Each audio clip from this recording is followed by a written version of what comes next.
परिचय। पिताजी, मैं इस दिक्सूचक यंत्र को देख रहा हूं जो कि आपने मुझे जन्मदिन पर दिलवाया था। यह बहुत अच्छा यंत्र है, लेकिन इसमें कुछ हुआ था और मैं समझ नहीं पा रहा हूं कि वो क्यों हुआ। क्या आप मेरी सहायता कर सकते हैं पिताजी? हाँ राजीव, मुझे ठीक ठीक बताओ क्या हुआ था। मैं इस दिक्सूचक यंत्र को अपने मित्र के घर ले गया था। वे अपने घर में विद्युत का कुछ काम करवा रहे थे। हम एक खुले तार के अत्यंत निकट दिक्सूचक यंत्र से खेल रहे थे।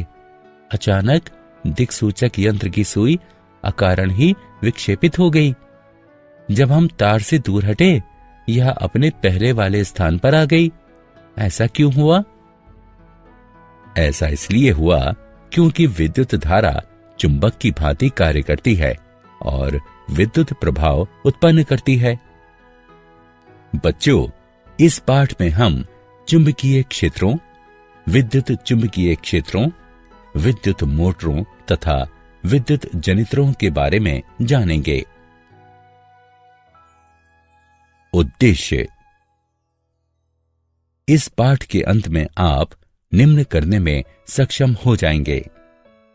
चुंबकीय क्षेत्रों एवं क्षेत्र रेखाओं को पहचानना, किसी चुंबकीय क्षेत्र में विद्युत धारावाही चालक पर बल का वर्णन करना, विद्युत मोटर की व्याख्या करना, विद्युत चुंबकीय प्रेरण की व्याख्या करना, विद्युत चुंबकीय जनित्र का वर्णन करना, घरेलू विद्युत परिपथ को समझना।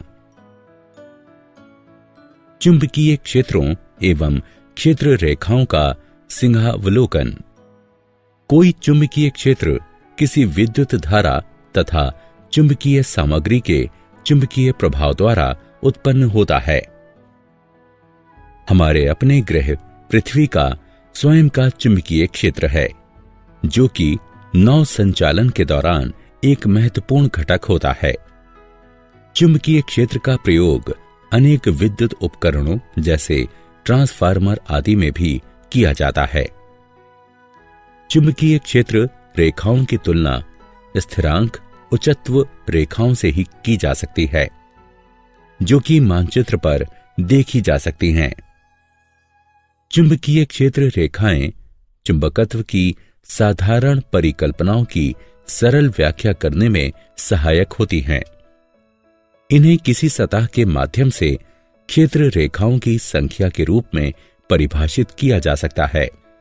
इन्हें सरलता से किसी गणितीय संरूप में रूपांतरित किया जा सकता है।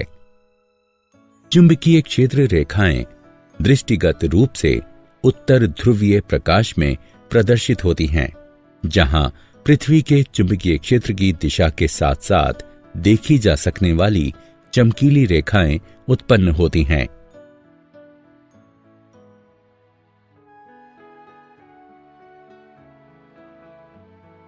विद्युत धारावाही चालक। किसी धातु चालक में होकर गुजरने वाली विद्युत धारा अपने इर्द गिर्द चुंबकीय क्षेत्र उत्पन्न करती है। किसी चुंबकीय क्षेत्र में रखे हुए विद्युत धारावाही चालक का आवेश ऐसी दिशा में विलग्न की अनुभूति देता है जो कि विद्युत तथा चुंबकीय क्षेत्र पर लंबवत हों। इसके परिणाम स्वरूप एक ऐसी विद्युत संचालन शक्ति उत्पन्न होती है जिसकी दिशा प्रयुक्त चुंबकीय क्षेत्र की समानुपातिक होती है। इस प्रभाव को उल्टा भी किया जा सकता है।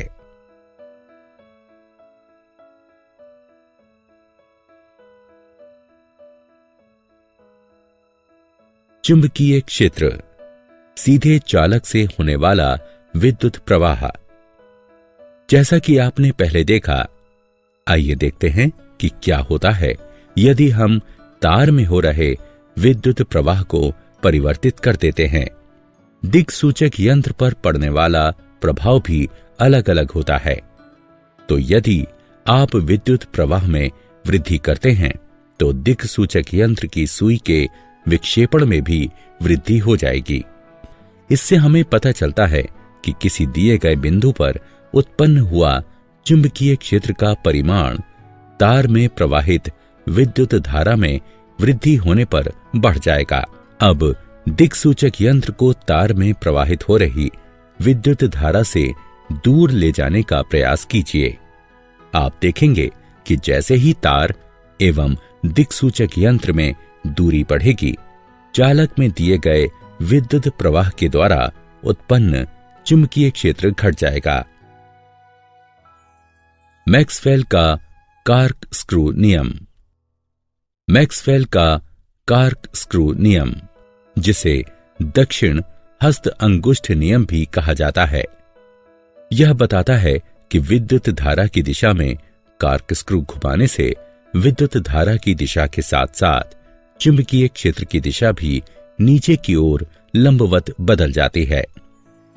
यदि हम कॉर्कस्क्रू को विद्युत धारा की दिशा में नीचे की ओर घुमाते हैं और कॉर्कस्क्रू का हैंडल दक्षिणावर्त घूमता है, तो चुंबकीय क्षेत्र की दिशा दक्षिणावर्त में होगी। अतः जब विद्युत धारा ऊपर की ओर बहती है तो चुंबकीय क्षेत्र की दिशा परिवर्तित हो जाती है और वामावर्त हो जाती है। चुंबकीय क्षेत्र, वृत्ताकार लूप से होने वाला विद्युत प्रवाह। आइए अब देखते हैं कि क्या होता है जब वो तार जिसमें हम विद्युत धारा प्रवाहित करते हैं वृत्ताकार ढंग से रखा जाता है। इसके चारों ओर संकेंद्रित वृत्तों में चुंबकीय क्षेत्र उत्पन्न हो जाता है। छड़ चुंबक को धीरे से तार से दूर करने का प्रयास कीजिए। जैसे ही हम पाश के केंद्र तक पहुंचते हैं, संकेंद्रित वृत्त सरल रेखाओं के रूप में उत्पन्न हो जाते हैं। संपूर्ण चुंबकीय क्षेत्र एक सरल रेखा के जैसा प्रतीत होता है। अब इस पर मैक्सवेल का कॉर्कस्क्रू नियम लागू करने का प्रयास कीजिए और देखिए कि क्या तार का प्रत्येक खंड एक ही दिशा में चुंबकीय क्षेत्र उत्पन्न करने में सक्षम है।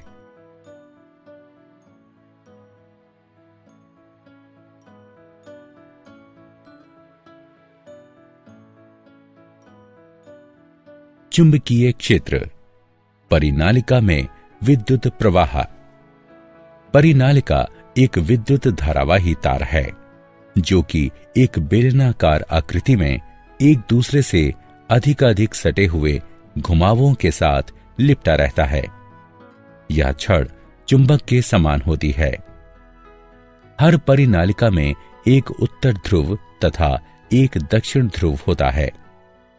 किसी परिनालिका के भीतर उपस्थित चुंबकीय क्षेत्र रेखाएं सरल रेखाएं होती हैं और ये इंगित करती हैं कि किसी परिनालिका में सभी बिंदुओं पर चुंबकीय क्षेत्र समान होता है। परिनालिका का यह शक्तिशाली चुंबकीय क्षेत्र चुंबकीय सामग्री को आकर्षित करता है। इस प्रकार का चुंबक विद्युत चुंबक कहलाता है। विद्युत धारावाही चालक का बल। हम देख चुके हैं कि किसी चालक से होकर बहने वाली विद्युत धारा चुंबकीय क्षेत्र निर्मित करती है। इस प्रकार निर्मित चुंबकीय क्षेत्र चालक के निकट रखे गए छड़ चुंबक पर बल लगाता है। फ्रांसीसी वैज्ञानिक आंद्रे मैरी एम्पियर ने यह पता लगाया कि छड़ चुंबक भी चालक पर विपरीत एवं समान बल लगाती है। फ्लेमिंग का वाम हस्त नियम। फ्लेमिंग का वाम हस्त नियम 3 दिशाओं का प्रतिनिधित्व करने वाला स्मारक है। आपको अपने बाएं हाथ के अंगूठे, तर्जनी और मध्यमा को फैलाना है। हर उंगली अलग दिशा की ओर संकेत करती है। तर्जनी चुंबकीय क्षेत्र की दिशा में संकेत करती है। मध्यमा विद्युत धारा की दिशा में संकेत करती है। अंगूठा गति की दिशा में संकेत करता है। इसे फ्लेमिंग का वाम हस्त नियम कहते हैं।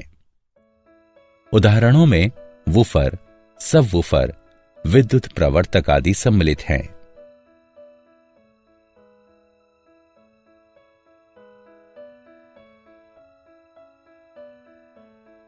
विद्युत मोटर।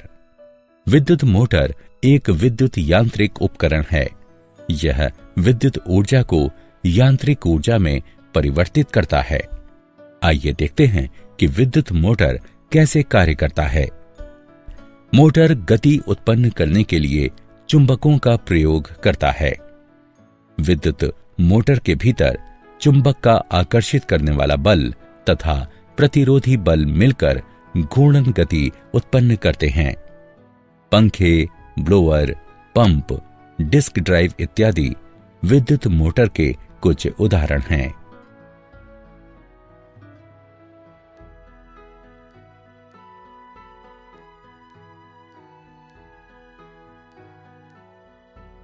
वैद्युत चुंबकीय प्रेरण। चुंबकीय क्षेत्र से होकर गति करने वाले किसी चालक द्वारा किया गया विद्युत उत्पादन वैद्युत चुंबकीय प्रेरण कहलाता है। उदाहरण के तौर पर जनित्र, विद्युत परिवर्तक, प्रेरण मोटर, विद्युत मोटर, तुल्यकालिक मोटर और परिनालिकाएं आदि वैद्युत चुंबकीय प्रेरण का उपयोग करते हैं। माइकल फैराडे एक अंग्रेज वैज्ञानिक, रसायन शास्त्री, भौतिक विज्ञानी तथा दार्शनिक थे, जिन्होंने चुंबकीय क्षेत्र, वैद्युत चुंबकीय प्रेरण, प्रतिचुंबकीयता तथा वैद्युत अपघटन की खोज की। उनके प्रयोगों में चुंबक को गति कराकर विद्युत उत्पादन करना भी सम्मिलित है। आइए अब तारों की एक कुंडली के भीतर एवं बाहर एक छड़ चुंबक लगाने का प्रयास करें। आप देखेंगे कि तार विद्युत उत्पादित करने लगते हैं। इसे वैद्युत चुंबकीय प्रेरण कहते हैं। विद्युत जनित्र। विद्युत जनित्र यांत्रिक ऊर्जा को विद्युत ऊर्जा में परिवर्तित करता है। यह विद्युत आवेश को एक बाह्य विद्युत परिपथ के द्वारा बहने के लिए बाध्य करता है। इसके उदाहरणों में जल पंप सम्मिलित है, जो जल को बहाता है पर जल उत्पन्न नहीं करता। विद्युत जनित्रों का परिचालन वैद्युत चुंबकीय प्रेरण पर आधारित होता है, अर्थात जब भी कोई चालक चुंबकीय क्षेत्र में जाता है, एक विद्युत प्रवाह उस चालक में प्रवृत्त हो जाता है। यदि किसी कुंडली के भीतर कोई चुंबक घूम रहा है तो कुंडली में प्रत्यावर्ती धारा प्रवृत्त हो रही है। समान समय अंतरालों के पश्चात प्रत्यावर्ती धारा दिशा बदल लेती है। दूसरे प्रकार की धारा दिष्ट धारा कहलाती है, जो कि समय के साथ दिशा नहीं बदलती।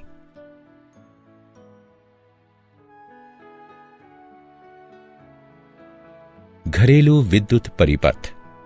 विद्युत शक्ति जहां प्रयोग में लाई जाती है, वहां से काफी दूर इसका उत्पादन होता है। विद्युत उत्पादन केंद्रों पर विद्युत का उत्पादन 50 हर्ट्ज की प्रत्यावर्ती वोल्टेज आवृत्ति के साथ 11,000 वोल्ट पर होता है। विद्युत को विभिन्न स्थानों पर उपभोग के लिए उच्च वोल्टेज पर पारेषित किया जाता है, ताकि पारेषण के दौरान ऊर्जा की हानि कम से कम हो। विद्युत शक्ति हमारे घरों में 3 तारों द्वारा प्रवेश करती है।